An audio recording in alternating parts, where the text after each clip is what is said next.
Di pesta ulang tahunnya yang mewah, suamiku menghinaku di depan semua orang karena aku hanya di dapur. Tapi saat ia merendahkanku, aku memutuskan dalam diam. Dan semua akan kubuktikan. Sebelum kita mulai lebih lanjut, yuk, tekan tombol suka, serta tombol subscribe agar tidak ketinggalan kisah menarik lainnya. Dan jangan lupa absen asal kota Bapak Ibu di kolom komentar. Semoga rezeki kita semua dilancarkan, kesehatan kita diberkahi, dan keluarga kita selalu harmonis dalam lindungannya. Amin. Aku menghabiskan sebagian besar waktuku di dapur. Sebuah ruangan yang terasa dingin meski dipenuhi uap masakan pagi. Rutinitas pagi ini sudah kuhafal di luar kepala. Menyiapkan kopi hitam pahit untuk Arion, menggoreng telur mata sapi setengah matang, dan memastikan semua serba cepat karena ia harus segera pergi ke kantornya yang mewah di pusat kota. Tangan-tanganku yang dulu terampil menggambar sketsa kini hanya lincah memotong bawang. Seolah bakat seniku telah bertransformasi menjadi sekadar pengabdian pada perut suamiku. Jendela dapur besar itu selalu menjadi saksi bisu, memantulkan bayanganku yang semakin tipis dan lesu dari hari ke hari, kontras dengan gedung-gedung pencakar langit yang menjulang di kejauhan.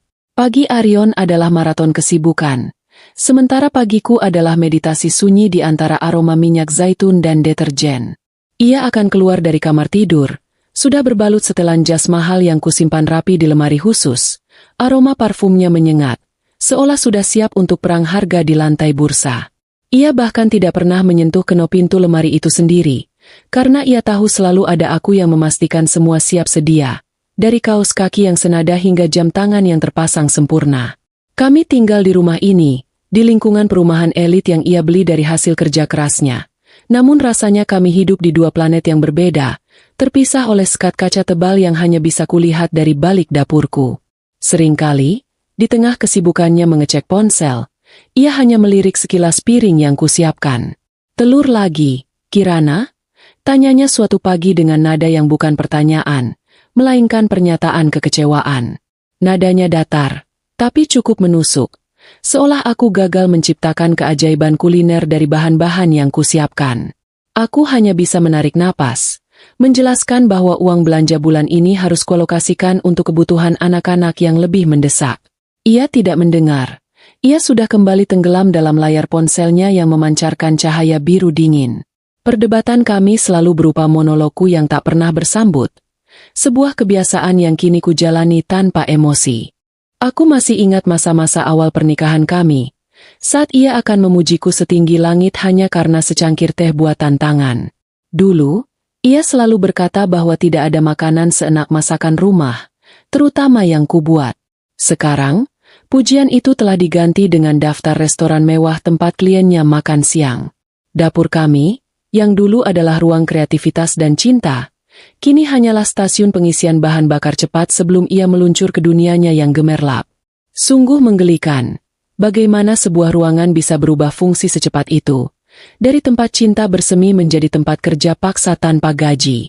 Paling menyakitkan adalah caranya mengabaikan usahaku untuk menjaga penampilan di hadapannya. Beberapa minggu lalu, aku sempat memotong rambutku sedikit lebih pendek dan memakai lipstik warna merah yang baru kubeli dengan uang simpanan. Aku berharap ada sedikit percikan di matanya, sedikit kalimat pujian. Namun, Arion hanya berkomentar, "Tumben dandan, mau pergi kemana? Atau ada arisan?" Komentarnya membuatku langsung menghapus lipstik itu di kamar mandi, merasa bodoh karena berharap terlalu banyak. Sejak saat itu, aku kembali pada daster favoritku dan rambut yang kuikat asal-asalan, karena ia tak melihat, ia hanya menilai. Seiring naiknya karir Arion, ia semakin memuja segala sesuatu yang berbau profesional dan modern. Ia sering berbicara tentang rekan-rekan bisnisnya yang wanita, yang selalu tampil stylish, berpendidikan tinggi, dan selalu siap membahas investasi miliaran.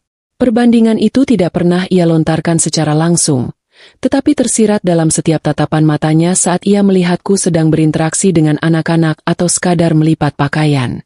Aku tahu, di matanya, aku hanya seorang ibu rumah tangga biasa.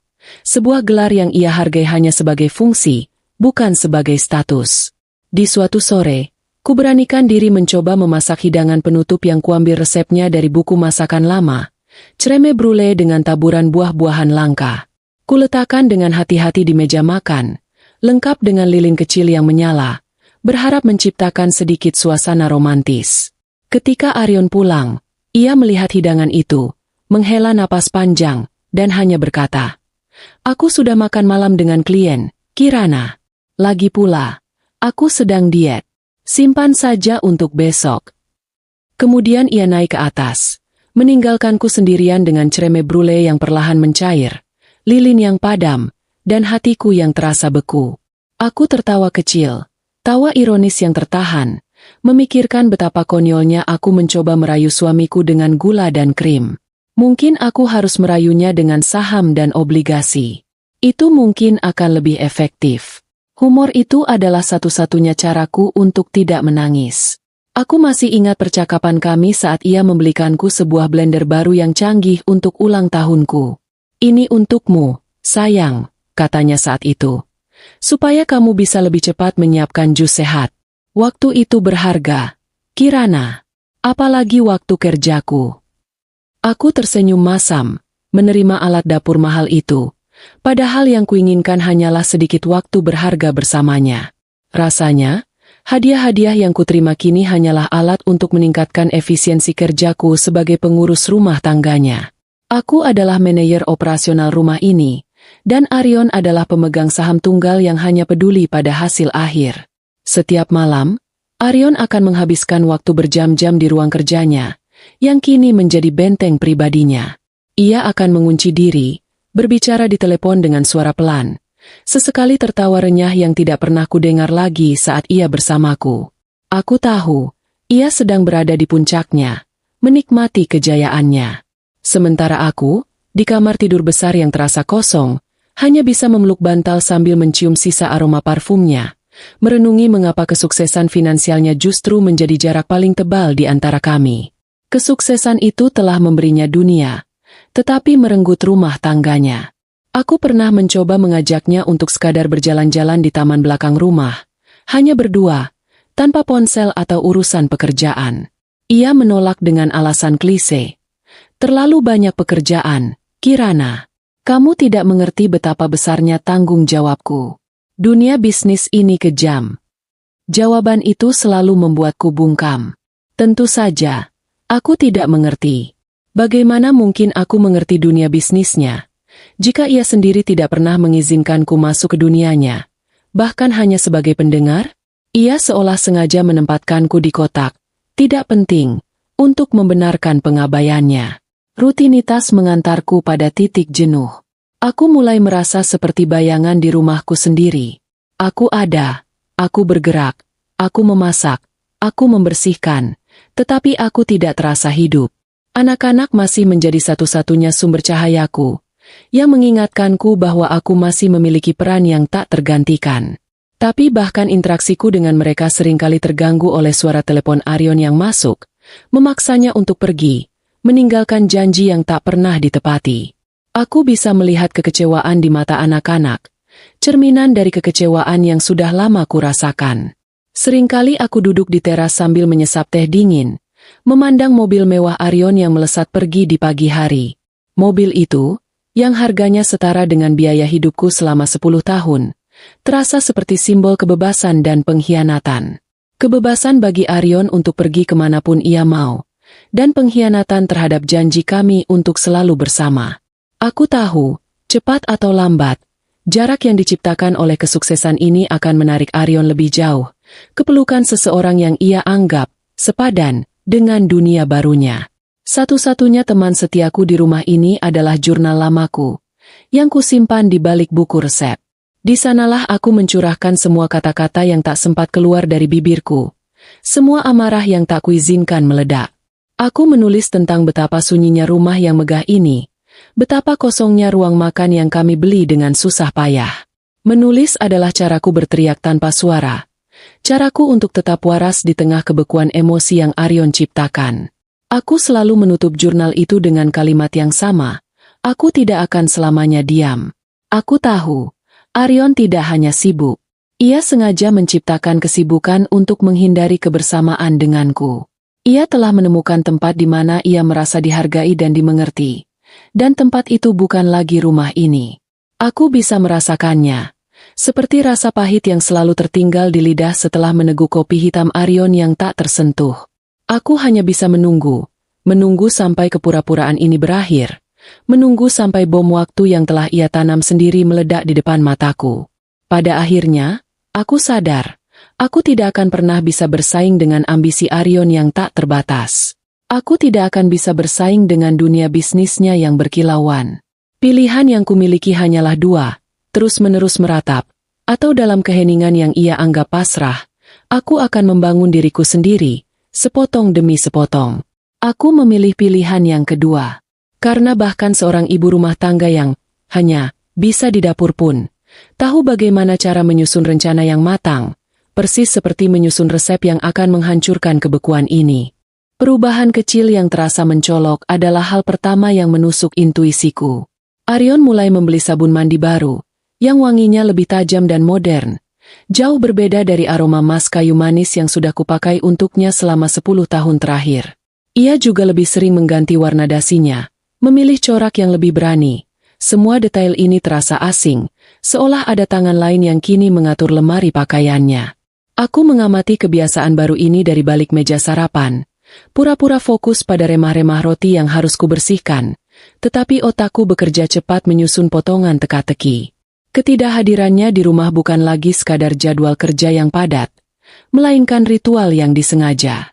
Ia akan pulang larut, beralasan ada pertemuan penting dengan klien Eropa yang memiliki zona waktu berbeda, tetapi matanya selalu menghindar saat berbicara.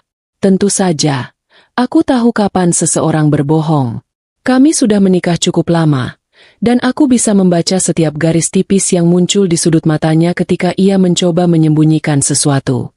Aku tidak marah, aku hanya mengumpulkan fakta, menyimpannya di gudang hati yang kini sudah kebal terhadap rasa sakit.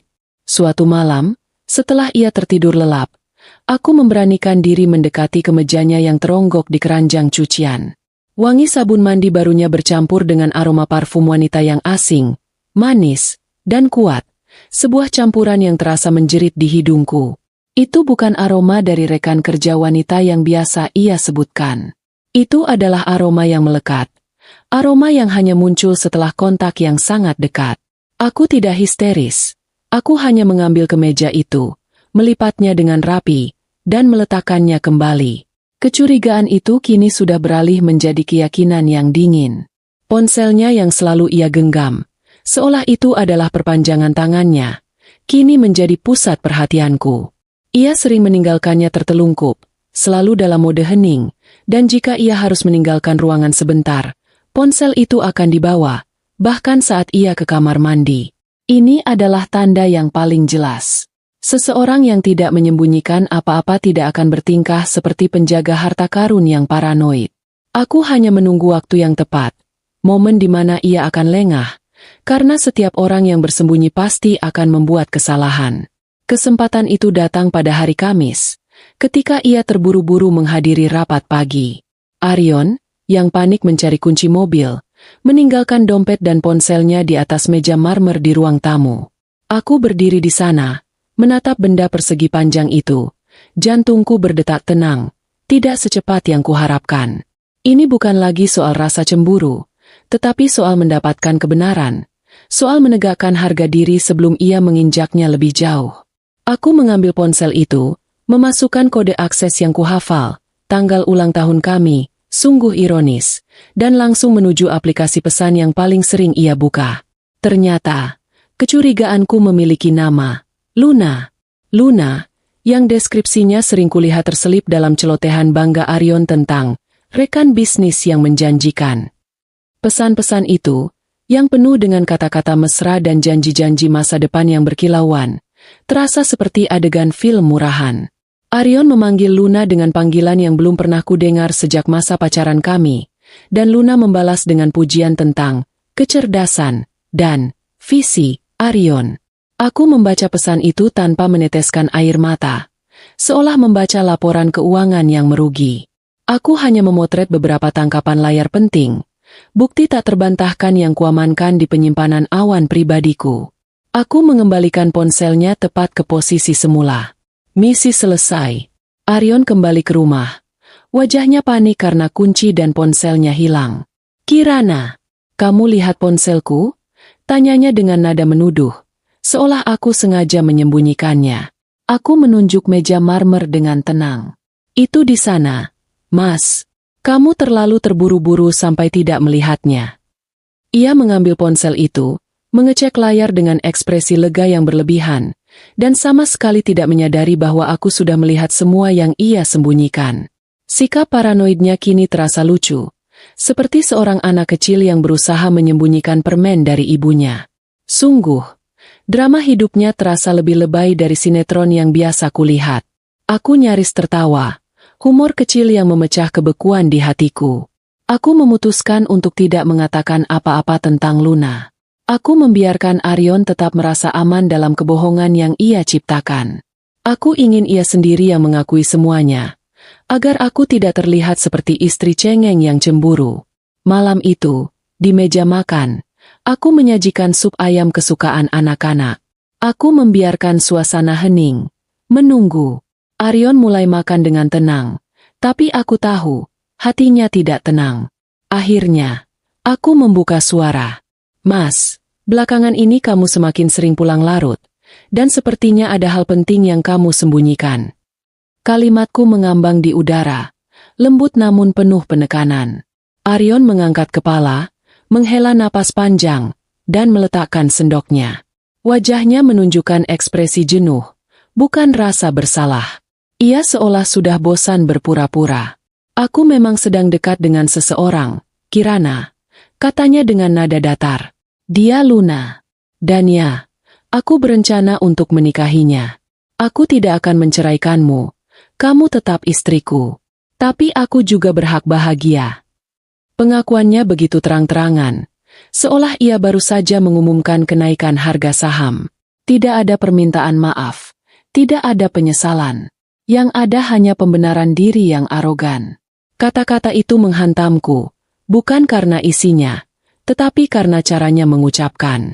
Ia seolah memberitahu bahwa aku adalah paket lama yang sudah usang, dan ia berhak mendapatkan pembaruan. Aku menatap matanya, mencari sedikit pun rasa bersalah, tetapi yang kutemukan hanya keangkuhan dan kelegaan karena telah jujur tanpa harus berjuang. "Mengapa, Mas?" tanyaku pelan, meskipun aku sudah tahu jawabannya. Ia menyandarkan punggungnya ke kursi, tersenyum sinis. "Luna memberiku sesuatu yang tidak bisa lagi kudapatkan darimu, Kirana. Dia cerdas, stylish. Dia mengerti dunia bisnisku. Dia bisa menemaniku dimanapun. Lihat dirimu." Ia melirikku dari kepala hingga kaki, yang saat itu mengenakan kaos rumahan yang nyaman. "Hanya bisa di rumah, bisanya cuma di dapur. Aku butuh seseorang yang bisa membuatku merasa hidup lagi." Jantungku berdenyut sakit, tapi aku menahannya. Jadi, selama ini, pengorbananku, tahun-tahun yang kuhabiskan membesarkan anak-anaknya, menjaga rumahnya, semua itu tidak pernah membuatnya merasa hidup. Aku hanya sebuah fungsi, bukan pasangan hidup. Aku tersenyum tipis, senyum yang terasa pahit di bibirku. "Baiklah, Mas. Aku mengerti. Terima kasih sudah jujur." Jawaban ini jelas mengejutkan Arion. Ia pasti mengharapkan tangisan, teriakan, atau setidaknya drama murahan, tetapi ia hanya mendapatkan ketenangan yang menakutkan. Arion terlihat sedikit bingung dengan reaksiku. Ia mencoba membenarkan diri lagi. "Kamu harus dewasa, Kirana. Poligami itu bukan dosa, dan aku akan tetap menafkahimu. Aku hanya menjalankan hakku." Aku hanya mengangguk, membiarkan keangkuhannya memenuhi ruangan. Bagiku, ini bukan lagi soal hak atau dosa. Ini adalah soal harga diri yang diinjak-injak dengan sengaja. Setelah Arion kembali ke ruang kerjanya, aku duduk sendirian di meja makan. Malam itu, aku tidak menangis. Aku hanya merasakan energi yang kuat mengalir dalam diriku. Energi yang lahir dari penghinaan. Aku mengambil jurnal lamaku dan menulis. Aku tidak lagi menulis tentang rasa sakit, melainkan tentang daftar rencana. Poin pertama adalah mendapatkan kembali kendali atas diriku, dan poin kedua adalah membuat Arion menyesal telah menganggapku hanya sebatas peralatan dapur. Aku memanggil Zara, sahabatku yang kini menjadi konsultan branding sukses. Suaraku tenang saat aku menceritakan semua yang terjadi, termasuk tentang Luna dan rencana Arion. Zara, yang selama ini selalu mendukungku, terdiam sebentar, lalu menjawab dengan suara yang penuh semangat. Bagus, Kirana. Sekarang, tunjukkan pada suamimu bahwa dapur itu bukan batasmu, tapi panggungmu. Dan aku akan membantumu mendesain panggung itu. Kata-kata Zara mengobarkan api di dadaku. Aku tahu, babak baru dalam hidupku sudah dimulai. Arion mungkin mengira aku akan jatuh, meratap, atau pasrah. Ia salah. Ia baru saja melepaskan aku dari sangkar emas yang ia kira telah mengunciku.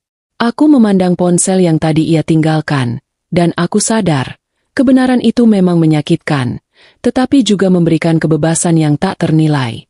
Aku akan menyusun rencana, langkah demi langkah, dan Arion tidak akan pernah menyadarinya sampai semua sudah terlambat. Dan pesta ulang tahunnya yang akan datang, yang ia banggakan, akan menjadi tempat yang sempurna untuk permulaan pertunjukanku. Aku mempersiapkan diriku untuk pesta ulang tahun Arion dengan hati yang tenang, seolah aku sedang bersiap untuk kencan biasa, bukan untuk menghadapi kehinaan. Gaun malam yang kupilih adalah yang paling sederhana di lemari, berwarna biru tua tanpa banyak ornamen, yang Arion belikan 2 tahun lalu dan tak pernah kupakai. Aku menata rambutku sendiri, memilih riasan yang natural, sengaja tidak berlebihan, karena aku tahu malam ini fokusnya bukan pada kecantikanku, melainkan pada kemarahan Arion yang akan segera meledak. Aku melihat pantulanku di cermin. Aku melihat seorang wanita yang menatap dirinya dengan mata dingin, siap menerima pukulan terakhir yang akan membebaskannya. Pesta itu diadakan di sebuah rooftop lounge mewah, di puncak gedung tertinggi yang menjadi simbol kesuksesan Arion. Angin malam berembus kencang di sana, membawa serta aroma parfum mahal dan obrolan tentang saham dan properti. Dunia Arion terasa begitu luas dan berkilauan dari ketinggian itu, membuatku yang hanya seorang ibu rumah tangga merasa kecil dan terasing. Aku menggenggam erat tangan anak-anakku. Mereka adalah jangkar satu-satunya di tengah keramaian asing ini. Arion menyambut kami dengan senyum lebar yang terasa palsu, senyum yang sengaja ia pasang untuk para tamu. Ia tampak gagah dengan setelan tuxedo yang sangat pas di tubuhnya. Di sampingnya, sudah berdiri Luna. Luna, dengan gaun merah menyala, tampak mempesona, memancarkan aura percaya diri seorang wanita karir yang tahu persis apa yang ia inginkan. Matanya bertemu denganku, dan ada sedikit kilatan kemenangan di sana, seolah ia sudah mengantisipasi drama apa yang akan terjadi malam ini. Aku hanya membalasnya dengan senyum tipis. Senyum seorang istri sah yang tidak merasa terancam, dan hal itu sepertinya justru membuat Luna sedikit terkejut. Ruangan itu dipenuhi wajah-wajah yang kukenal secara samar, para kolega yang bersikap ramah superficial. Mereka mendekat, memuji anak-anak, dan kemudian segera mengalihkan pembicaraan pada bisnis Arion. Sebagian besar wanita di sana adalah istri-istri pengusaha, yang penampilannya sama-sama sempurna, tetapi matanya memancarkan kebosanan yang sama seperti yang kurasakan. Kami semua, dalam satu atau lain cara, adalah perhiasan di tangan suami kami. Aku mencibir dalam hati. Sungguh lucu melihat bagaimana mereka semua terlihat seperti boneka pajangan mahal yang takut bergerak. Aku memilih untuk duduk di sudut, mengamati drama sosial ini dari jauh. Tepat pukul 9 malam, lampu meredup. Arion naik ke panggung kecil diiringi sorakan dan tepuk tangan. Ia memegang mikrofon.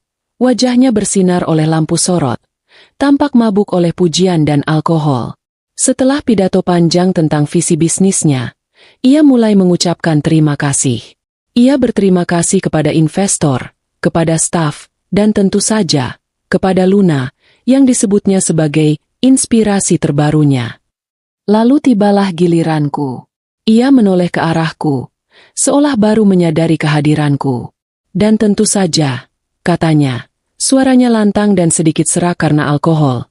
Terima kasih kepada Kirana, istriku yang setia, yang menjaga rumah kami dengan baik. Dia memastikan semuanya berjalan lancar di rumah, sehingga aku bisa fokus di luar.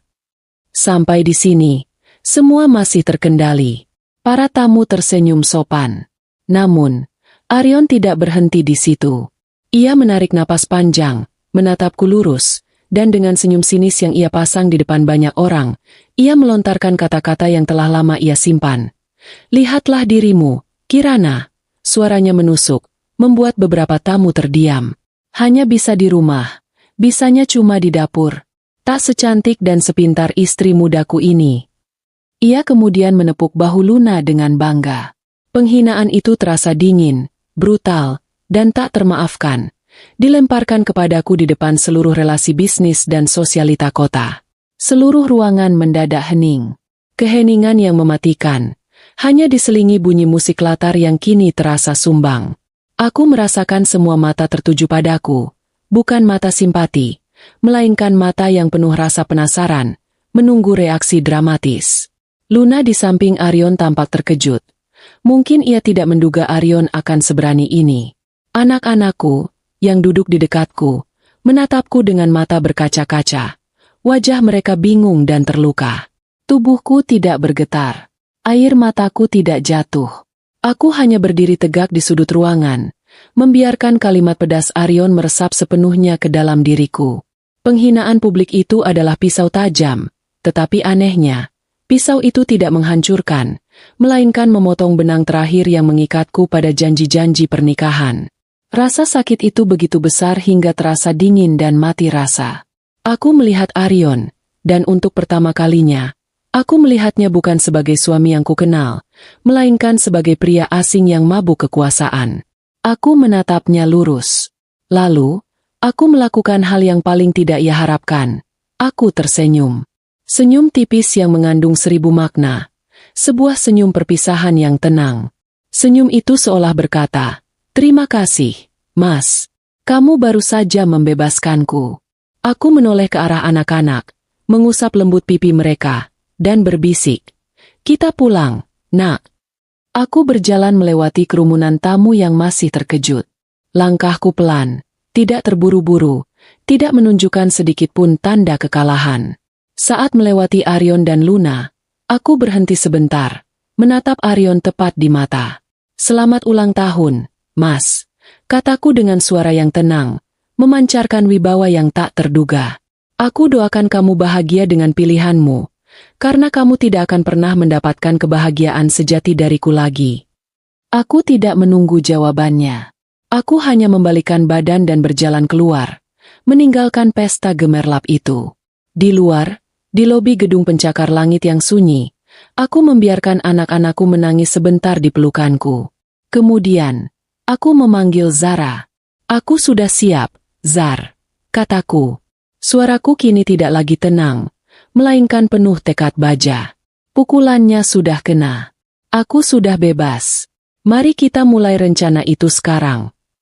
Zara menjawab dengan suara bersemangat, memberikan instruksi pertama, membersihkan semua jejak ibu rumah tangga dari penampilanku dan mulai mengurus urusan administrasi. Perjalanan pulang terasa berbeda. Kami hanya bertiga di mobil, tetapi tidak ada lagi keheningan yang menyesakan, hanya ada kesadaran baru. Anak-anakku, meskipun terluka, melihat kekuatan pada ibunya. Aku memandang keluar jendela. Aku tidak lagi melihat bayanganku di jendela dapur yang kusam, melainkan refleksi cahaya kota yang cemerlang, yang kini terasa bisa kuraih. Arion mengira ia telah menghancurkanku, tetapi ia hanya memberikan aku bahan bakar untuk kebangkitanku. Malam itu, di kamar tidur kami yang besar, aku tidak tidur. Aku menghubungi beberapa kenalan lama yang sudah lama kuabaikan, mereka yang bergerak di dunia bisnis kuliner dan pemasaran digital. Aku mulai merancang ulang bisnis cateringku menjadi sebuah merek makanan premium yang fokus pada kesehatan. Aku sadar, dapur yang ia hina adalah senjata terkuatku. Aku akan mengubah dapur itu menjadi kerajaan kecilku sendiri, sebuah benteng kemandirian yang tidak akan pernah bisa ia sentuh atau hancurkan. Aku duduk di lantai dingin kamar mandi, mencuci sisa riasanku, dan memandang diriku di cermin sekali lagi. Aku tidak melihat korban. Aku melihat seorang wanita yang baru saja mengalami titik balik dramatis. Wanita yang telah menukar penderitaan dengan tekad. Aku tahu, ini akan menjadi perjalanan panjang dan melelahkan, tetapi aku tidak takut. Kebangkitanku akan terjadi dalam diam, langkah demi langkah, Dan ketika Arion menyadari bahwa ia telah kehilangan berlian demi sepotong kaca, semuanya sudah terlambat. Aku mengirim pesan singkat kepada Arion, yang mungkin masih mabuk di pestanya. Mulai hari ini, aku hidup untuk diriku sendiri. Kemudian, aku memblokir semua notifikasi dari ponselnya. Malam itu, aku tidur nyenyak. Tidur yang tidak pernah kudapatkan sejak perpisahan emosional kami dimulai. Karena aku tahu, dari abu kehinaan, aku akan lahir kembali. Aku memulai hari-hari baruku dengan membersihkan, bukan hanya debu di sudut rumah, tetapi juga semua kenangan buruk yang menempel di hatiku. Kotak-kotak berisi gaun-gaun lama yang kubeli hanya untuk menyenangkan Arion. Semua pernak-pernik yang tak berarti, semuanya kubuang. Aku ingin menciptakan ruang, baik di rumah maupun di pikiranku, yang benar-benar menjadi milikku, bebas dari bayangan penghinaan. Aku membiarkan jendela-jendela dapur terbuka lebar, membiarkan angin dan matahari pagi masuk, seolah-olah membersihkan udara kotor yang ditinggalkan oleh arogansi Arion. Langkah pertama yang kuambil adalah memperbarui penampilanku. Bersama Zara, sahabatku yang ahli branding, aku menghabiskan waktu berjam-jam untuk mengubah total isi lemariku. Zara tidak hanya memilihkan pakaian baru, tetapi ia juga mengajariku bagaimana cara berpakaian yang memancarkan kekuatan, bukan lagi sekadar pemanis di samping suamiku. Kami menyingkirkan semua warna kalem dan memilih corak yang tegas, potongan yang struktural. Rasanya aneh, namun menyenangkan. Aku melihat diriku yang baru, seorang wanita yang terlihat siap untuk menghadapi papan direksi, bukan hanya kompor gas. Di tengah kesibukan itu, aku menyempatkan diri untuk kembali menyentuh kanvas. Aku melukis lagi, sesuatu yang sudah bertahun-tahun kutinggalkan karena Arion selalu menganggapnya sebagai hobi tidak produktif.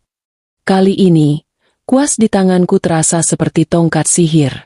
Aku tidak lagi melukis pemandangan indah atau bunga-bunga, melainkan lukisan abstrak yang penuh dengan warna-warna gelap dan tajam, sebuah cerminan dari emosi yang selama ini kupendam.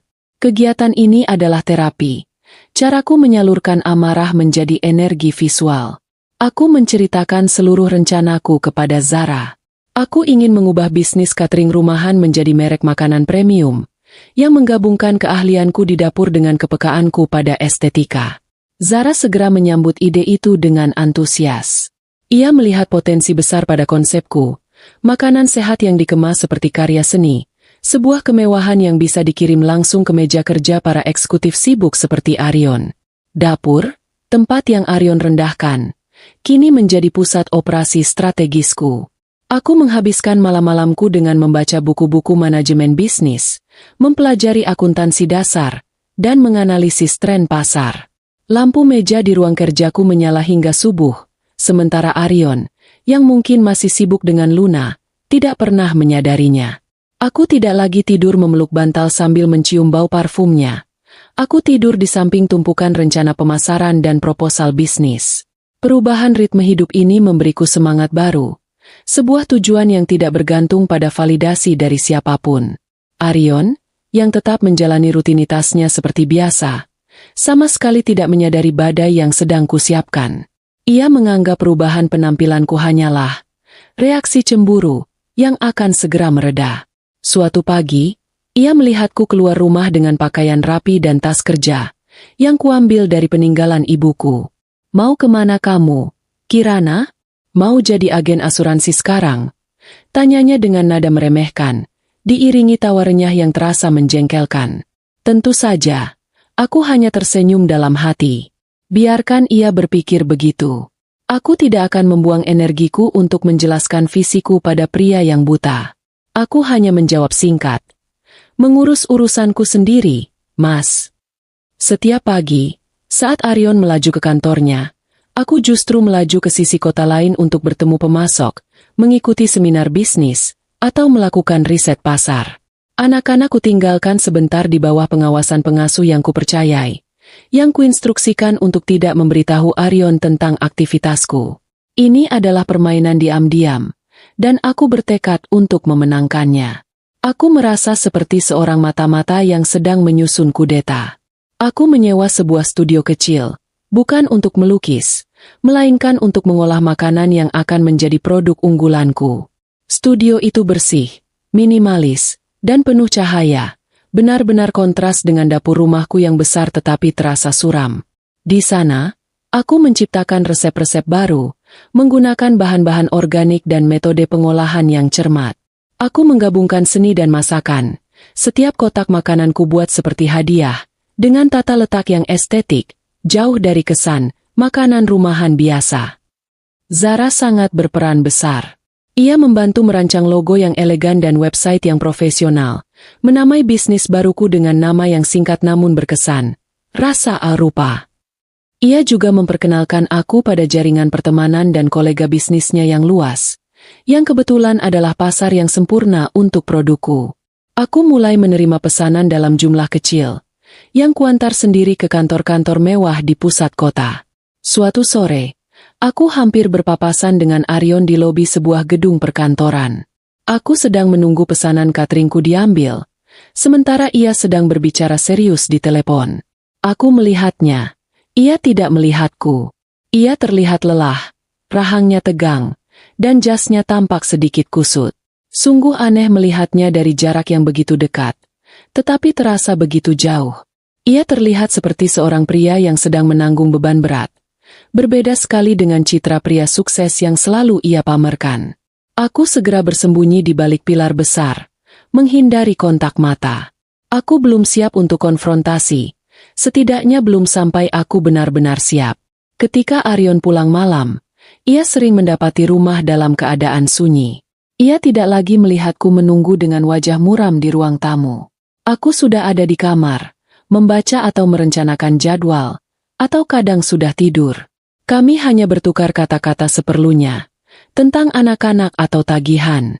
Kamu sekarang lebih sering keluar rumah, komentarnya suatu malam, dengan nada yang terselip rasa ingin tahu, tapi ia segera menimpali. Baguslah, supaya kamu tidak terlalu fokus padaku dan Luna. Aku nyaris tertawa keras. Tentu saja, aku tidak fokus padanya lagi. Aku fokus pada diriku sendiri. Aku mulai mendapatkan klien penting. Salah satunya adalah perusahaan investasi yang sangat dihormati di kota itu. Aku tahu, aku berada di jalur yang benar. Aku tidak ingin membalas dendam dengan menghancurkannya.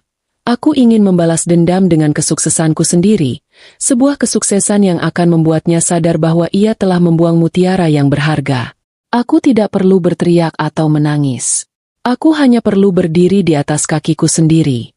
Aku menggunakan uang hasil kerja kerasku untuk membeli satu set perabotan kantor yang minimalis untuk studio kecilku. Aku memandang mesin kasir kecil yang kini selalu berbunyi saat ada pesanan masuk. Suara itu jauh lebih manis di telingaku daripada janji-janji kosong Aryon. Ketergantungan finansialku padanya perlahan terputus, dan itu memberiku kebebasan emosional yang tak terlukiskan. Aku tidak lagi takut pada ancamannya atau kekayaan Luna. Setelah 3 minggu masa transformasi, aku benar-benar menjadi orang yang berbeda. Aku tidak lagi mencari pengakuan dari Aryon. Aku tidak lagi mengira-ngira kemana ia pergi atau apa yang ia lakukan. Semua energiku tercurah pada Rasa Arupa dan anak-anakku. Senyumku kini tulus, bukan lagi paksaan. Kebahagiaanku tidak lagi bersumber dari pujiannya, tetapi dari rasa puas atas pekerjaanku. Aku tahu, fase kebangkitan diam-diam ini akan segera berakhir. Aku harus bersiap untuk fase berikutnya, konfrontasi. Aku sudah mengumpulkan semua informasi yang kubutuhkan tentang Aryon, tentang pergerakan bisnisnya, dan bahkan tentang aset-aset yang ia coba sembunyikan. Aku bukan lagi wanita polos yang hanya bisa di dapur. Aku adalah seorang manajer operasional yang kini telah menjadi seorang CEO yang kejam, siap menggunakan data dan strategi untuk menegakkan keadilan. Malam itu, saat Aryon sedang tidur pulas, aku membuka laci meja kerjanya. Aku mengambil buku tabungan lamanya, mengambil foto salinan beberapa dokumen penting yang ia simpan rapi. Aku melakukannya dengan tenang, tanpa rasa bersalah, karena aku tahu aku melakukannya demi masa depan anak-anakku dan harga diriku sendiri. Aku menutup laci itu dengan perlahan, meninggalkan Aryon tidur dalam mimpi manisnya tentang kesuksesan, tanpa menyadari bahwa wanita yang ia hina sudah bersiap untuk mengambil alih panggung. Pasca kejadian di pesta ulang tahun, Pusat kendali rumah ini perlahan berpindah, meskipun Arion belum menyadarinya. Aku tidak lagi menunggu di ruang tamu atau menghitung jam pulangnya. Aku fokus pada pesanan dan pengembangan merek, rasa Arupa. Kebiasaanku yang baru adalah pulang larut dari studio setelah memastikan semua pesanan hari itu siap dikirim. Dan saat itu, Arion mungkin sudah tidur atau masih sibuk dengan panggilan teleponnya yang rahasia. Perubahan ini menciptakan ruang hampa di rumah yang justru terasa damai bagiku, tetapi mencekik bagi ego Arion. Arion mulai menunjukkan tanda-tanda kegelisahan yang lucu, yang hanya bisa kulihat dari sudut mata. Ia akan berjalan bolak-balik di dapur yang kini selalu bersih, seolah ia mencari-cari kekacauan atau piring kotor yang bisa ia jadikan alasan untuk mengeluh. Ia pasti berharap aku akan berteriak, menanyakan kemana ia pergi, atau setidaknya menunjukkan air mata. Tapi ia hanya menemukan kesunyian dan aroma sabun cuci piring yang segar. Reaksiku yang datar dan netral adalah racun paling mematikan bagi narsismenya. Suatu malam, ia mencoba memancing reaksiku dengan mengumumkan rencananya untuk berlibur ke luar negeri bersama Luna, dengan dalih perjalanan bisnis. Aku akan pergi ke Eropa minggu depan.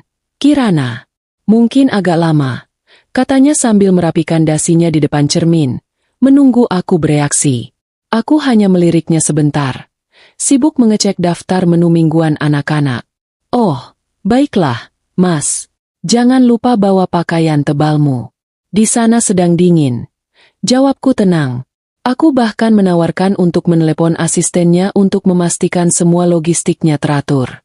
Wajah Arion langsung berubah. Dari yang tadinya penuh harapan akan sebuah konflik, menjadi kosong karena tidak mendapatkan umpan balik emosional yang ia cari. Ketidakpedulianku terasa seperti dinding tebal yang tak bisa ia tembus. Arion terbiasa menjadi pusat gravitasi di rumah ini. Semua emosi dan energi harus berputar mengelilingi dirinya. Kini, aku telah memutus tali gravitasi itu. Aku hidup di orbitku sendiri, yang lebih stabil dan cerah. Kegelisahannya semakin jelas terlihat ketika ia mencoba meremehkan usahaku.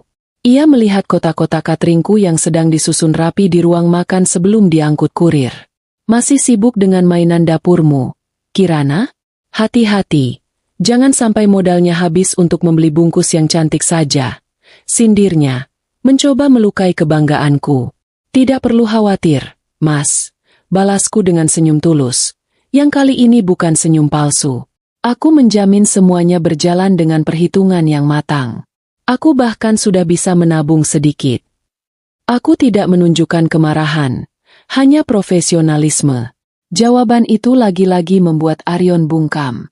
Ia terbiasa melihatku defensif atau marah, bukan cerdas secara finansial. Aku tahu, ia pasti merasa jengkel, karena ia tidak bisa lagi mencapku sebagai istri bodoh yang boros dan tidak mengerti uang. Sungguh lucu melihat bagaimana ia mencoba meremehkan sebuah bisnis, padahal ia sendiri yang selalu membangga-banggakan kewirausahaan. Itu adalah jeda humor kecil yang kuambil untuk mencerna kebodohannya. Kegelisahan Arion juga mulai menjalar ke area profesionalnya. Aku sesekali mendengar Arion berbicara di telepon dengan nada suara yang penuh tekanan, bukan lagi suara percaya diri seorang CEO. Nada bicaranya menunjukkan bahwa Luna bukan hanya memberinya kesenangan, tetapi juga beban. Luna sering menuntut janji dan kepastian, dan ancaman Luna untuk membuat semua orang tahu, jika Arion tidak segera mengambil tindakan tampaknya mulai menggerogoti ketenangan batinnya. Aku hanya mendengarkan dari balik pintu kamar, tanpa perlu ikut campur. Aku tahu, aku tidak perlu melawan Luna, biar saja Luna yang menghancurkan Arion dari dalam. Aku mulai mendapati Arion sengaja mencari-cari kesempatan untuk berbicara denganku. Ia akan duduk di meja makan saat aku sedang menyiapkan makan malam anak-anak, meskipun ia tahu aku tidak menyiapkan apapun untuknya. Ia hanya akan duduk di sana, meminum air putih, dan sesekali mencoba membahas topik yang tidak relevan. Aku bertemu dengan teman lama kita, Daniel. Dia bertanya tentangmu. Katanya suatu sore. Aku bilang kamu sedang sibuk di rumah. Oh ya? Sahutku santai, sambil mengiris sayuran. Kenapa kamu tidak bilang saja aku sedang sibuk mengurus bisnis baruku? Tanyaku. Kali ini, aku memutuskan untuk sedikit menjentik egonya. Wajah Arion menegang. Ia tampak terkejut, seolah aku baru saja membongkar rahasianya. Ia tidak tahu harus menjawab apa. Ia selalu ingin mengendalikan narasi tentang hidupku. Tetapi kini aku telah merobek narasi itu dan menulis ulang ceritaku sendiri. Aku semakin sering bekerja sama dengan Zara. Zara membantuku menganalisis data pasar dan memberikan wawasan penting tentang bagaimana para eksekutif seperti Arion dan koleganya berpikir. Aku mulai menargetkan klien-klien yang sama dengan yang Arion hadapi. Sebuah langkah strategis yang sangat memuaskan. Rasanya seperti menyelinap ke benteng musuh, menggunakan keahlian domestikku sebagai penyamaran yang sempurna. Aku mulai memisahkan keuangan kami secara diam-diam. Aku membuka rekening bank baru atas namaku sendiri, dan semua keuntungan dari rasa rupa kumasukkan ke sana. Aku juga sudah membuat salinan semua dokumen aset yang dulu ia tunjukkan kepadaku dengan bangga, dan mendiskusikannya dengan seorang pengacara yang direkomendasikan Zara. Aku menyiapkan semua skenario, termasuk yang terburuk, perceraian. Persiapan ini bukanlah tanda kelemahan, melainkan perisai terkuatku. Aku harus memastikan, jika ia memilih pergi, ia tidak akan bisa merampas masa depan anak-anak. Semakin aku sibuk dan mandiri, semakin Arion tampak tidak terurus secara emosional. Ia tidak lagi menyempatkan diri untuk berolahraga, dan sering pulang dengan ekspresi wajah yang kelelahan dan penuh beban. Aku menyadari, ia tidak pernah belajar bagaimana mengatasi stres tanpa bergantung pada orang lain. Dulu aku yang menanggungnya, kini Luna yang menuntut terlalu banyak. Aku adalah tempat ia membuang beban, dan kini tempat sampah itu sudah penuh dan menolak menampung lagi. Aku ingat saat ia mencoba mencium keningku sebelum pergi kerja, sebuah kebiasaan yang sudah lama ia tinggalkan. Ciumannya terasa dingin dan dipaksakan. Aku pergi dulu, Kirana, katanya. Tolong pastikan kamu mengurus anak-anak dengan baik. Aku hanya mengangguk, tanpa membalas ciumannya. Tentu, Mas. Aku selalu mengurus mereka dengan baik. Aku juga mengurus diriku sendiri. Jawabanku yang selalu penuh makna tersirat ini terus-menerus menguji kesabarannya. Ia pasti merindukan istri lamanya yang patuh dan penuh air mata. Aku tahu, Arion mulai merasakan ancaman yang tak terlihat.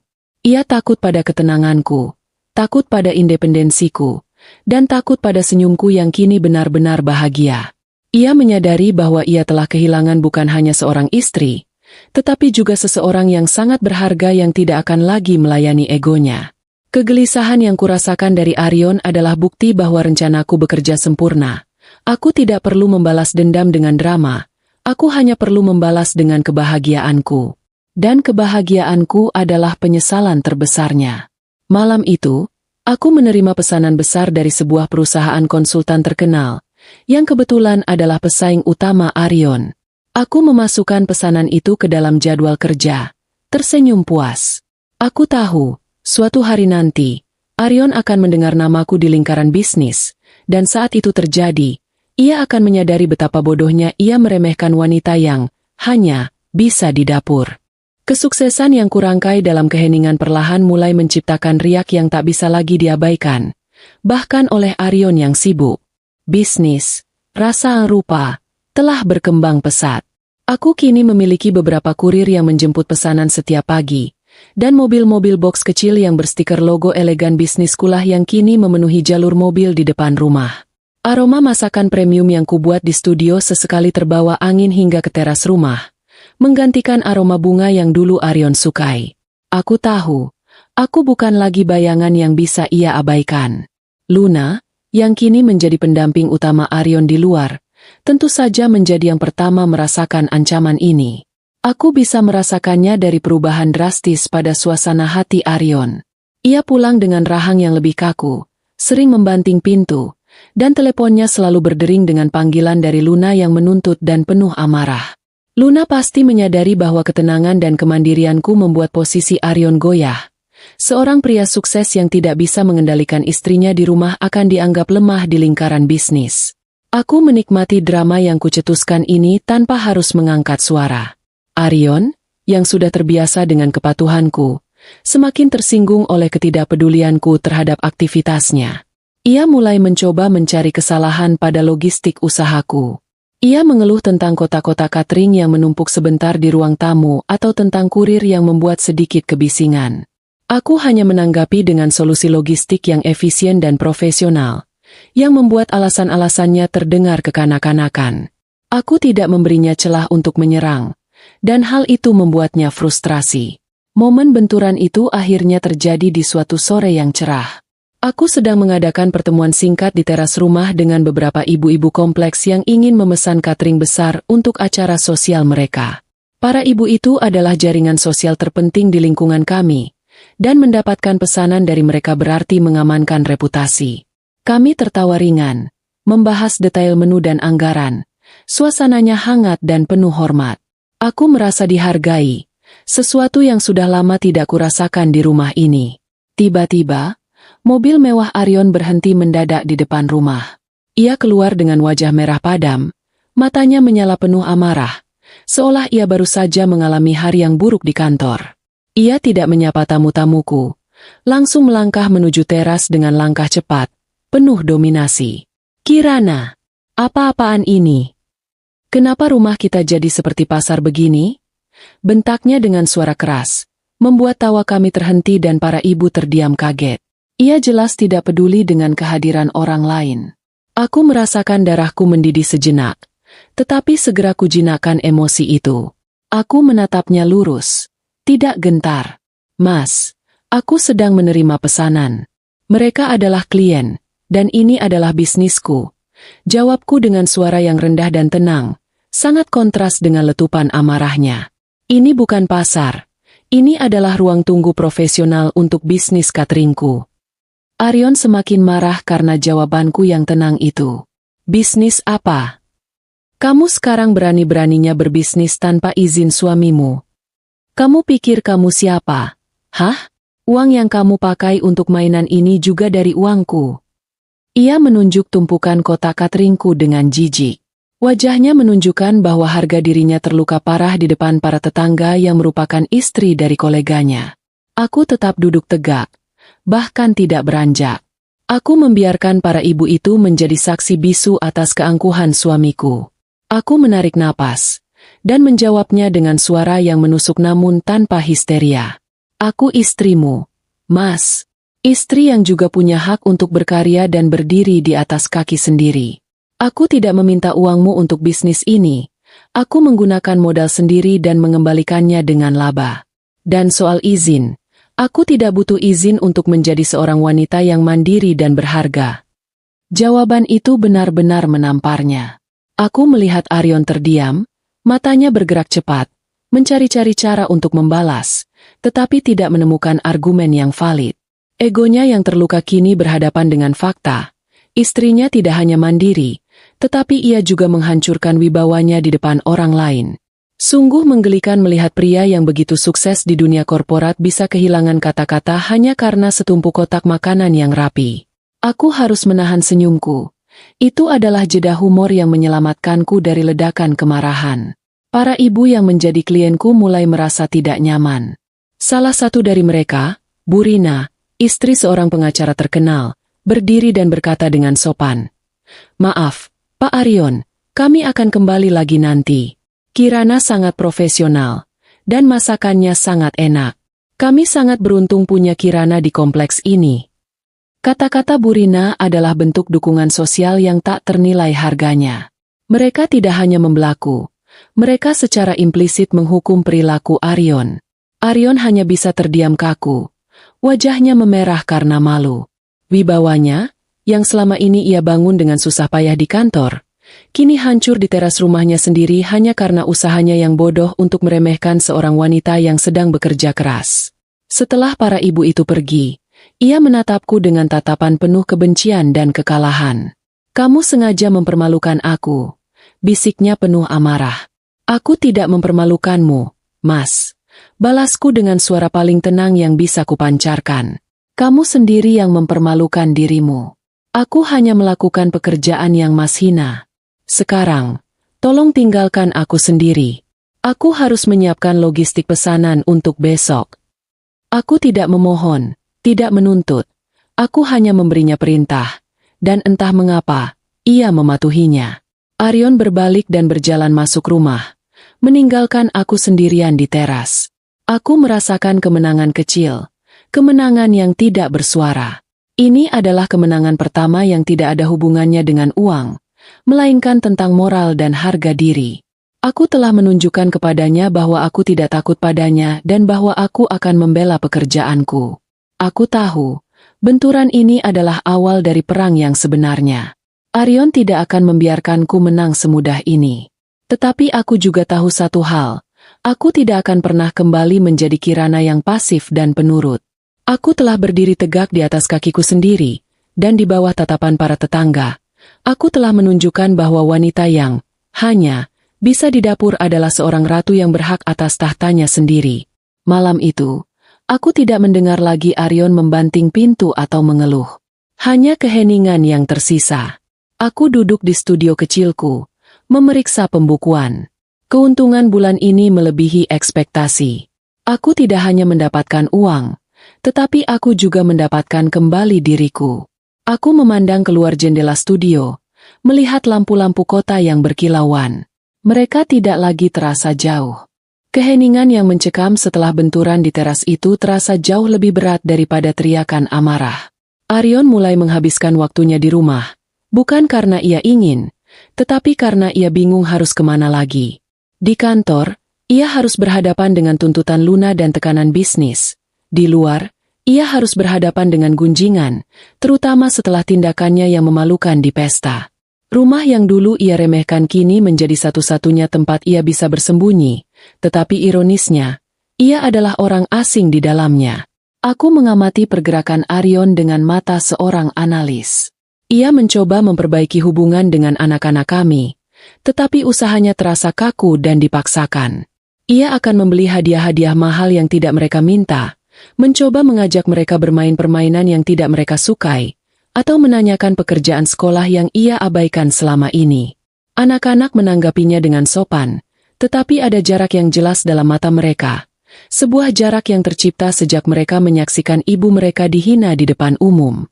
Pukulan pertama datang dari anak bungsu kami. Suatu sore, Arion mencoba membantu anakku merakit sebuah mainan mahal. Mainan itu rumit, dan Arion, yang kesabarannya sudah tipis, mulai marah karena tidak bisa menyelesaikannya.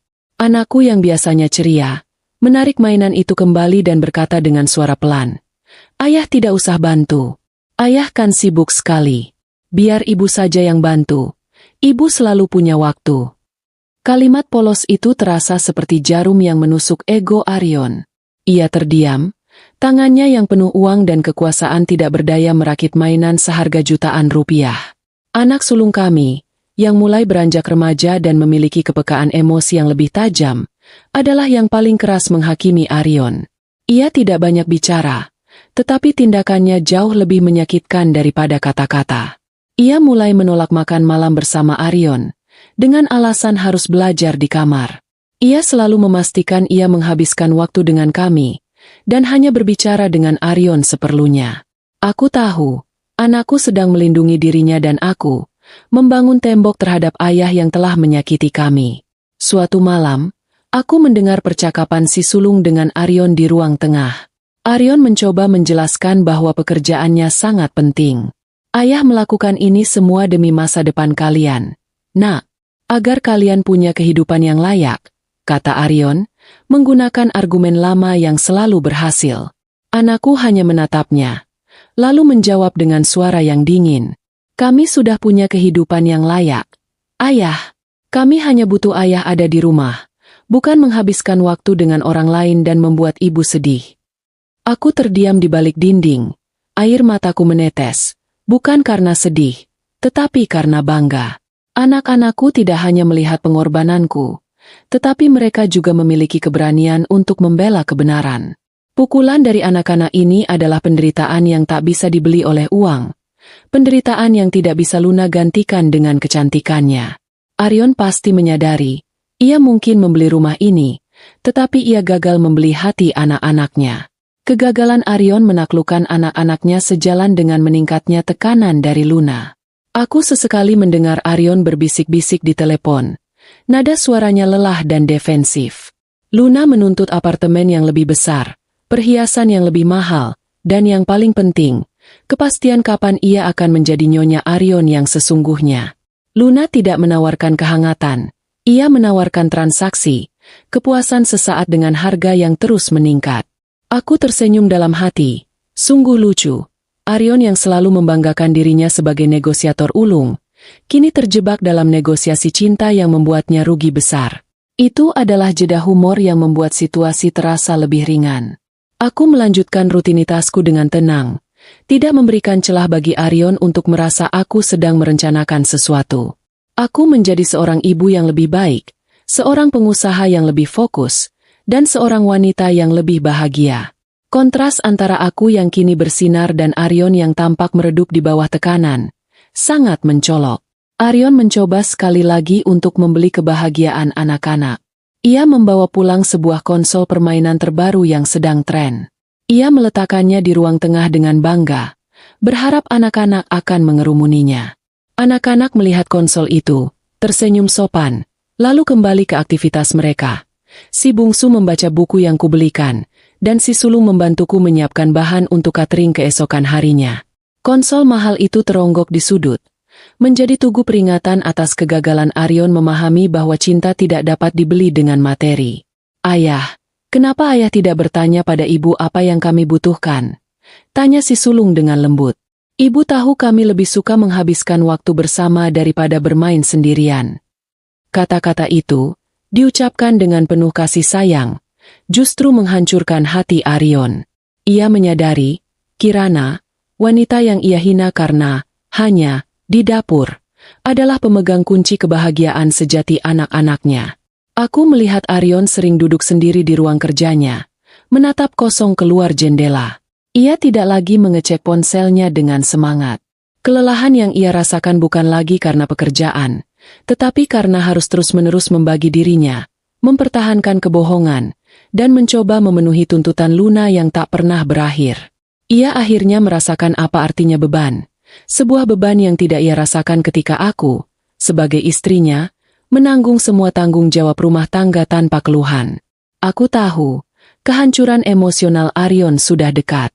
Ia mulai meragukan keputusannya, bukan karena ia mencintaiku lagi, tetapi karena ia takut kehilangan apa yang paling berharga dan tak tergantikan, keluarga dan kehormatan di mata anak-anaknya. Luna hanya bisa memberinya kepuasan sesaat, tetapi aku memberinya fondasi dan legitimasi. Dan kini, fondasi itu goyah karena keserakahannya. Aku mengambil jurnal lamaku dan menulis. Aku tidak lagi merasa amarah. Yang ada hanya rasa puas yang dingin. Aku tidak perlu memohon agar ia memilihku.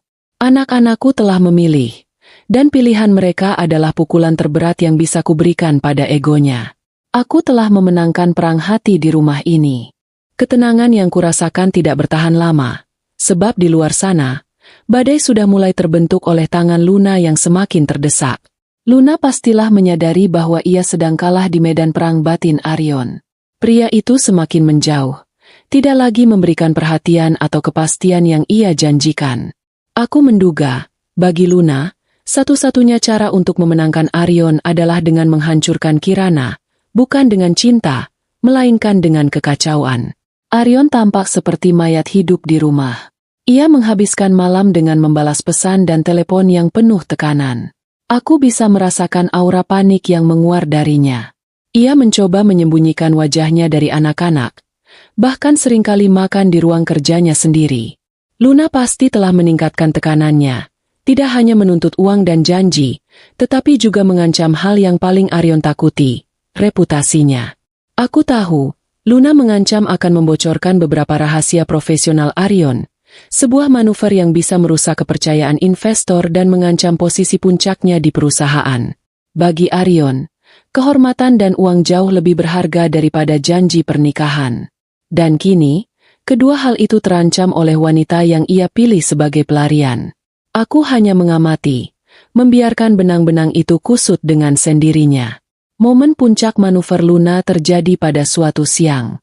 Aku sedang berada di studio bersama Zara, menyelesaikan desain kemasan baru kami yang sangat elegan, ketika ponselku berbunyi. Itu adalah nomor asing. Aku membuka pesan itu, dan isinya adalah serangkaian foto Arion dan Luna sedang berpelukan mesra di sebuah restoran mewah, diikuti dengan pesan singkat. Lihatlah siapa suamimu yang sebenarnya. Kami sudah lama bersama, dan aku akan segera menggantikan posisimu. Bersiaplah. Aku menatap foto-foto itu tanpa emosi.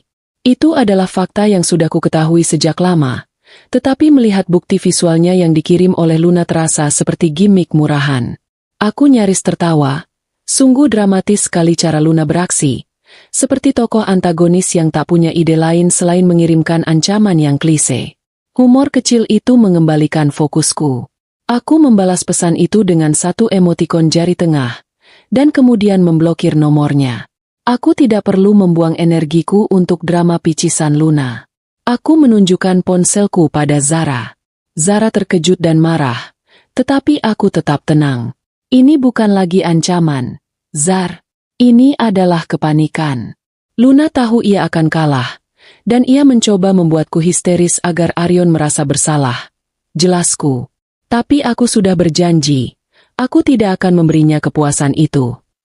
Kami segera menghubungi pengacaraku, memastikan bahwa semua dokumen dan bukti-bukti keuangan sudah siap untuk diserahkan. Luna baru saja memberiku amunisi terakhir yang kubutuhkan. Arion pulang larut malam itu. Wajahnya pucat pasi, matanya memancarkan rasa bersalah yang luar biasa. Ia pasti sudah tahu bahwa Luna telah menghubungiku. Ia menatapku dengan ekspresi takut dan menyesal. Kirana, aku bisa jelaskan. Itu hanya foto lama. Luna sedang stres. Ia mencoba berdalih, tetapi aku menghentikannya dengan mengangkat tanganku. Aku tidak butuh penjelasanmu, Mas. Kataku dengan suara yang rendah dan stabil. Aku sudah melihat semuanya. Aku tidak marah. Aku hanya ingin tahu satu hal. Apa kamu akan memilih Luna, yang mengancam kehormatanmu dan anak-anak, atau kamu akan memilih kami? Aku membiarkan kalimat itu tergantung di udara. Aku tahu, aku telah menembaknya tepat di titik terlemahnya. Kehormatannya sebagai kepala keluarga dan pengusaha. Arion menunduk, tidak sanggup menatap mataku. Aku bingung. Kirana, Luna menuntut banyak hal. Aku tidak bisa melepaskannya begitu saja. Dia bisa merusak semuanya. Pengakuannya terasa lemah. Ia tidak takut kehilangan aku. Ia takut kehilangan kekuasaan yang ia bangun dengan susah payah. Aku tersenyum masam. Ia memang pria yang lemah, yang lebih takut pada ancaman daripada pada rasa sakit yang ia sebabkan. Aku tahu. Ini adalah saatnya memainkan kartu terakhir. Aku tidak boleh membiarkan Arion berpikir bahwa aku adalah korban yang akan menunggu. Aku harus menunjukkan bahwa aku adalah seorang pemain yang siap meninggalkan meja kapan saja. Aku segera menghubungi pengacaraku, menginstruksikan untuk menyelesaikan penyusunan surat gugatan cerai dan dokumen pembagian aset. Aku memastikan bahwa hak asuh anak-anak akan berada di tanganku sepenuhnya. Aku kembali ke rumah setelah bertemu pengacaraku dan menemukan Arion masih duduk di ruang tamu, mabuk dalam kebingungan. Aku meletakkan tas kerja kulitku di meja, dan mengeluarkan sebuah map tipis berwarna abu-abu. Map itu berisi draft dokumen yang siap ditandatangani. Aku memandangnya. Mas, aku sudah membuat keputusan. Aku tidak bisa terus hidup dalam ketidakpastian dan ancaman. Aku akan memberimu waktu sampai akhir minggu ini untuk memutuskan. Arion memandang map itu dengan ngeri. Apa itu? Kirana, kamu tidak bisa melakukan ini. Aku tidak akan menceraikanmu. Kamu akan merusak reputasiku. Teriaknya, akhirnya menunjukkan emosi yang nyata. Aku punya klien penting. Perceraian bisa menghancurkan citraku. Aku hanya menggeleng. Aku tidak peduli dengan citramu lagi. Mas, aku hanya peduli dengan masa depan anak-anak. Kalau kamu memilih Luna, aku akan ajukan gugatan cerai dan semua aset yang menjadi hakku dan anak-anak akan kuambil. Aku sudah siapkan semua bukti keuangan yang kupunya. Aku tidak lagi berbicara sebagai istri yang terluka, melainkan sebagai seorang negosiator yang tenang dan terampil. Aku melihat kepanikan di matanya semakin dalam. Ia sadar, Kirana yang hanya bisa di dapur kini memegang kendali penuh atas hidupnya dan kekayaannya. Luna mengancam reputasinya. Aku mengancam fondasi hidupnya. Di antara dua ancaman itu, Arion benar-benar terpojok. Malam itu, aku tidur di kamar tamu. Aku membiarkan Arion sendirian di kamar utama yang besar itu, sendirian dengan ketakutannya. Aku tahu, ia tidak akan tidur nyenyak. Ia akan menghabiskan malam itu dalam pertempuran batin antara keserakahan dan penyesalan. Aku, sebaliknya, tidur dengan hati yang damai, karena aku tahu, aku telah melakukan segalanya untuk diriku dan anak-anakku. Aku tidak lagi menunggu belas kasihannya. Aku menuntut keadilan. Hari-hari terakhir menuju batas waktu yang kuberikan terasa lambat dan menyiksa, terutama bagi Arion. Aku melihatnya semakin terperangkap dalam jaring laba-laba yang ia tenun sendiri. Ia jarang keluar rumah, tetapi ia tidak juga mendekatiku. Ia menghabiskan waktu berjam-jam di ruang kerjanya, mencoba mencari celah hukum, menghubungi teman-teman pengacaranya, mencari jalan keluar yang bisa menyelamatkannya tanpa harus kehilangan aku atau Luna, tanpa harus kehilangan uang atau citra. Aku tetap menjaga jarak, tidur di kamar tamu, sementara Arion di kamar utama yang kosong. Aku menjaga jadwal makan dan aktivitas anak-anak tetap normal, menciptakan gelembung kedamaian yang Arion tidak bisa masuki. Ketenanganku adalah penguji terberatnya. Ia pasti berharap aku akan menyerah dan mencabut ultimatum itu. Tapi aku tetap diam, membiarkan map abu-abu berisi dokumen gugatan itu menjadi suara terkeras di rumah ini. Telepon genggam Arion tidak pernah berhenti berdering, dan aku tahu itu Luna. Tuntutan Luna kini berubah menjadi histeria. Ia tidak lagi mesra, ia penuh amarah dan ancaman. Ia pasti menyadari bahwa posisinya sedang terancam, dan ia mulai mendesak Arion untuk segera menceraikanku. Tuntutan Luna untuk segera menjadi istri sahnya hanya menambah lapisan tekanan pada Arion, membuat wanita yang dulu ia anggap sebagai pelarian, kini menjadi beban yang menenggelamkannya. Arion mencoba sekali lagi untuk merayu anak-anak. Ia membawa pulang makanan kesukaan mereka, mencoba bercerita lucu, dan bahkan mencoba membantu mengerjakan tugas sekolah mereka yang rumit. Anak-anak menanggapinya dengan hati-hati. Mereka bersikap sopan, tetapi kasih sayang mereka tetap terkunci, hanya ditujukan kepadaku. Mereka telah mengambil keputusan, dan mereka tidak akan membiarkan hadiah mahal mengubah pikiran mereka. Kegagalan Arion mendapatkan kembali hati anak-anak adalah siksaan terberat yang kulihat. Pada Sabtu sore, Arion datang ke kamar tamu, mencoba bicara denganku. Wajahnya kelelahan, matanya merah. Kirana, bisakah kita menunda ini? Aku butuh waktu untuk berpikir. Ini keputusan besar. Kamu tidak bisa mendesakku seperti ini. Pintanya dengan nada memelas yang baru pertama kali ku dengar. Aku sudah mencoba mencari solusi. Mungkin kita bisa bicara tiga-tiganya, menemukan titik temu. Aku mendongak dari buku yang sedang kubaca, menatapnya dengan tenang. Mas, batas waktunya adalah besok malam. Aku tidak akan menunda ini. Aku sudah menunggumu membuat keputusan selama berbulan-bulan. 3 minggu ini sudah cukup bagimu untuk memikirkan yang paling berharga. Dan aku tidak akan pernah duduk satu meja dengan wanita yang terang-terangan menghina dan mengancam kehormatan keluargaku. Aku membiarkan ketegasan itu menguar. Aku melihat ia mencoba menggunakan trik bisnis andalannya, negosiasi dan penundaan. Kirana, dalam bisnis, kita tidak pernah membuat keputusan di bawah tekanan. Kita harus mencari win-win solution, katanya, mencoba menggunakan istilah yang dulu ia anggap keren. Aku nyaris tertawa. Sungguh konyol melihat ia mencoba menganalisis krisis rumah tangga kami seolah kami sedang bernegosiasi kontrak. Aku segera memotongnya. Ini bukan bisnis, Mas. Ini adalah hidup dan harga diri. Dan dalam hidup, terkadang kita harus memilih. Pilihanmu hanya 2, bukan win-win. Ia kembali terdiam, menyadari bahwa ia tidak bisa memanipulasiku lagi. Malam itu, Minggu malam, langit di luar gelap, mencerminkan ketegangan di dalam rumah. Anak-anak sudah tidur. Aku duduk di ruang tamu yang temaram, di depan meja kopi. Di atas meja itu, map abu-abu itu tergeletak, seolah menunggu keputusan. Pukul 10 malam, Arion turun dari kamar utama, mengenakan kaos rumahan yang biasa ia pakai di masa awal pernikahan kami. Wajahnya menunjukkan ia telah melalui pertempuran hebat. Ia duduk di sofa seberangku, menatap map itu dengan ketakutan. Aku sudah memikirkannya, Kirana. Katanya, suaranya parau. Luna, dia sangat menuntut.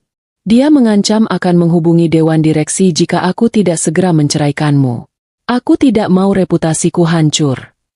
Ia masih saja berbicara tentang reputasi. Aku hanya mendengarkan, membiarkannya menumpahkan semua bebannya, semua ketakutannya. Aku tidak menyela. Aku tidak menghakimi. Aku tahu, ia butuh mengatakan semua itu sebelum ia bisa mengakui kebenaran yang sebenarnya. Setelah ia selesai, aku menghela napas panjang, menatapnya dengan penuh arti. Keputusan ada di tanganmu, Mas. Map ini sudah siap. Jika kamu memilih Luna dan citra bisnismu, besok pagi pengacaraku akan mengajukan gugatan. Kamu akan kehilangan rumah, sebagian besar aset, dan yang paling penting, kamu akan kehilangan rasa hormat anak-anak. Jika kamu memilih kami, Luna harus pergi malam ini juga, dan kita akan mulai memperbaiki apa yang kamu hancurkan. Saat itu, pintu kamar anak sulung kami, yang memang kamar mereka berdekatan dengan ruang tamu, terbuka sedikit. Anakku berdiri di ambang pintu, matanya yang sembab menatap kami, wajahnya penuh kekecewaan. Ia pasti mendengar semuanya. Ayah, panggilnya dengan suara bergetar. Suara seorang anak yang hancur. Ayah dan ibu mau pisah. Kehadiran anak kami adalah pukulan terakhir. Pukulan yang tidak bisa ditahan oleh kekuasaan dan kekayaan Arion. Arion tersentak, menoleh ke arah anak kami. Rasa malu dan bersalah langsung menghantam wajahnya.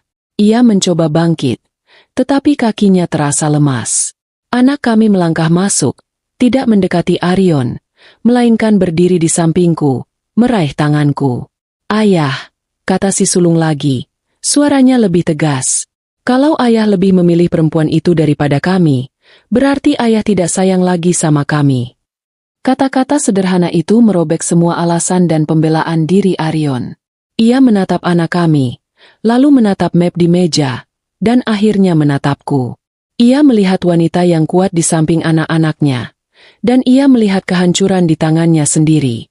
Ia menyadari, Luna tidak bisa menggantikan kami, dan uang tidak bisa membeli kembali rasa hormat yang telah hilang. Arion jatuh berlutut di sofa, air matanya menetes untuk pertama kalinya. Ia benar-benar hancur. Aku minta maaf. Aku salah. Nak, aku salah. Kirana. Aku hanya diam, membiarkan penyesalannya mengalir. Aku tahu, malam ini adalah malam penentuan. Aku telah memenangkan permainan ini, bukan dengan amarah, tetapi dengan harga diri dan kebenaran. Isak tangis Arion di hadapan anak-anaknya malam itu adalah suara yang lebih keras daripada semua bentakannya selama ini. Air mata penyesalannya membasahi lantai ruang tamu, menandai titik balik yang sudah lama ku nantikan.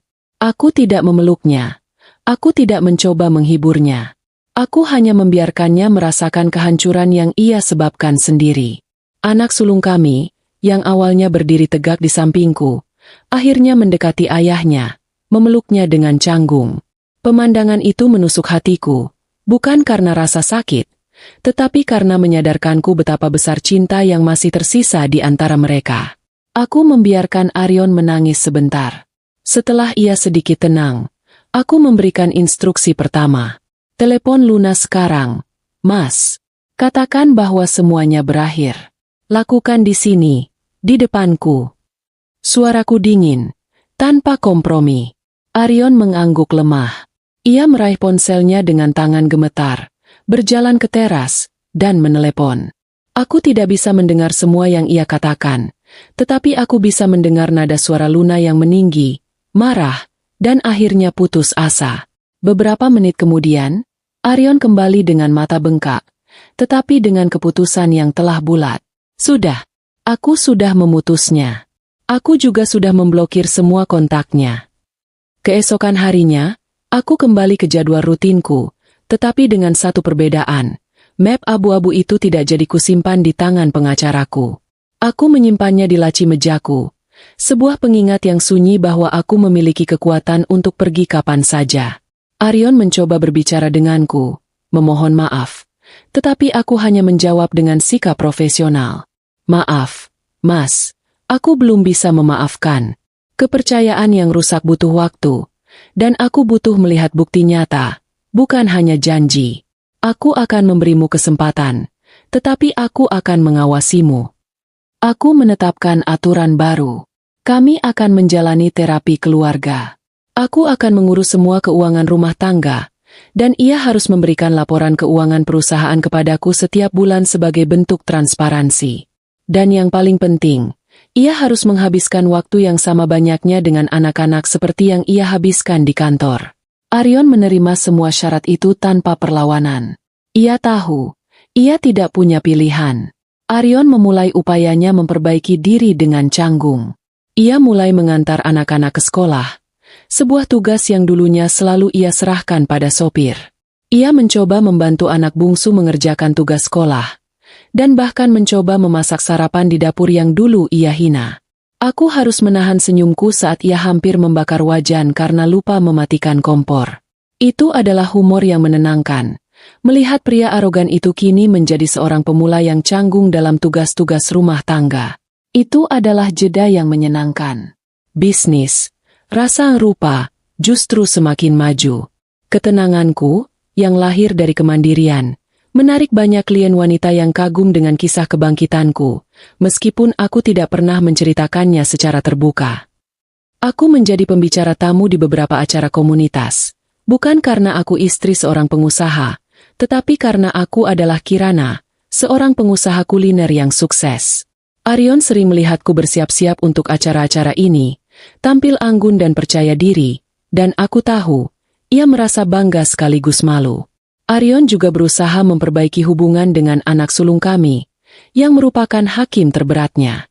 Ia mulai mendengarkan cerita si sulung tentang sekolah, tentang teman-temannya, dan bahkan tentang kekecewaan yang dirasakan si sulung. Perlahan, tembok di hati anak kami mulai runtuh, bukan karena hadiah, tetapi karena perhatian yang tulus. Aku mengamati dari jauh, dengan rasa terima kasih yang mendalam. Kemenanganku yang sejati bukanlah pada saat Aryon memilihku daripada Luna. Kemenanganku adalah pada saat aku menyadari bahwa aku tidak lagi membutuhkan keputusannya untuk merasa utuh. Aku sudah menjadi Kirana yang baru, seorang wanita yang bangga dengan bakat dan kemampuannya, seorang wanita yang tahu nilainya. Aku tidak akan kembali menjadi istri pasif yang hanya bisa di dapur. Dapurku kini adalah pusat komandoku. Dan aku adalah ratunya. Hubungan kami berubah menjadi kemitraan yang hati-hati. Ada rasa hormat yang baru, yang lahir dari pengakuan Aryon atas kekuatanku. Tidak ada lagi keintiman yang terburu-buru. Kami fokus pada pembangunan kembali fondasi yang telah retak. Aku tahu, luka itu akan meninggalkan bekas.